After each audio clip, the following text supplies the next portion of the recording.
এটা একটি পাকিস্তানের চাপলি কাবাব। এই কাবাব বানাবার জন্য চ্যানেলটার সাথে থাকো, কিভাবে বানাচ্ছি দেখো।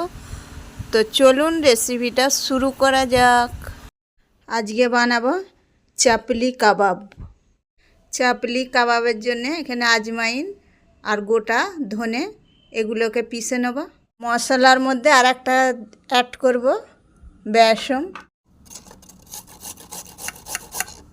পেঁয়াজটাকে এইভাবে নিচড়ে নেব। এখানে 250-র মতন মাংস আছে আর সাথে এখানে চর্বি অ্যাড করব। চলুন রেসিপিটা শুরু করা যাক। পেঁয়াজ দেবো, লবণ দেবো, হলুদের গুঁড়ো দেবো, লাল মরিচের গুঁড়ো দেবো, জিরের গুঁড়ো দেবো, ধনে দেবো, আজমাইনের পেস্ট দেবো, ধনে পাতা কুচি দেবো, লঙ্কার কুচি দেবো, টমেটোর কুচি দেবো, অল্প গরম মশলার গুঁড়ো দেবো। হাতের সাহায্যে মাখিয়ে নেব। 2 চামচ মতন বেসন অ্যাড করব।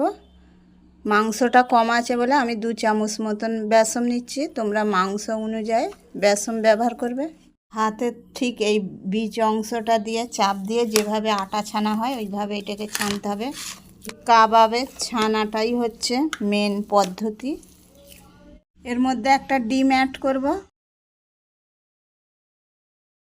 কাবাবটা রেডি হয়ে গেল। 10 মিনিট মতন রেস্টে রাখবো। সব শেষে আদা রসুনের পেস্ট দেবো। এখানে একটা পেপার নিয়ে নিয়েছি, পেপারটার মধ্যে বিছিয়ে নিলাম। এবারে এক এক করে কাবাবের শেপ দিয়ে নেব।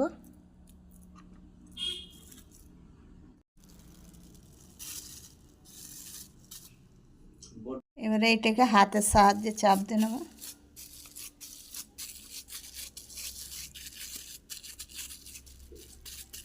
ছোট বড় যেরকম ইচ্ছা করে নেবে।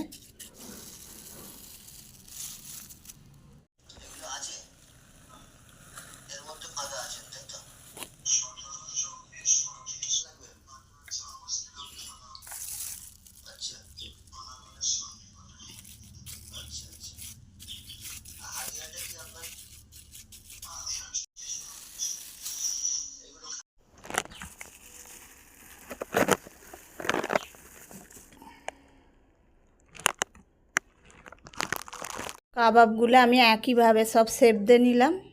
এটা পাকিস্তানের বিখ্যাত কাবাব। কাবাবগুলো এক এক করে ভেজে নেব।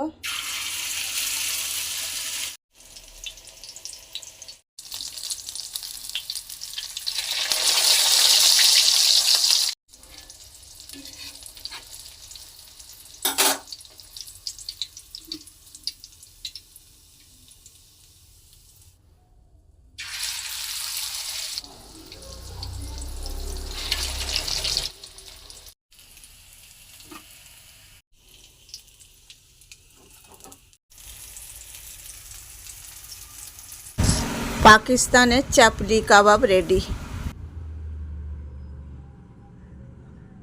চলুন কাবাবটা টেস্ট করে দেখা যাক। এই দেখুন কাবাবটা কত ভিতর থেকে কত নরম আর উপর থেকে কত চুস্তি হয়েছে দেখুন, দারুণ।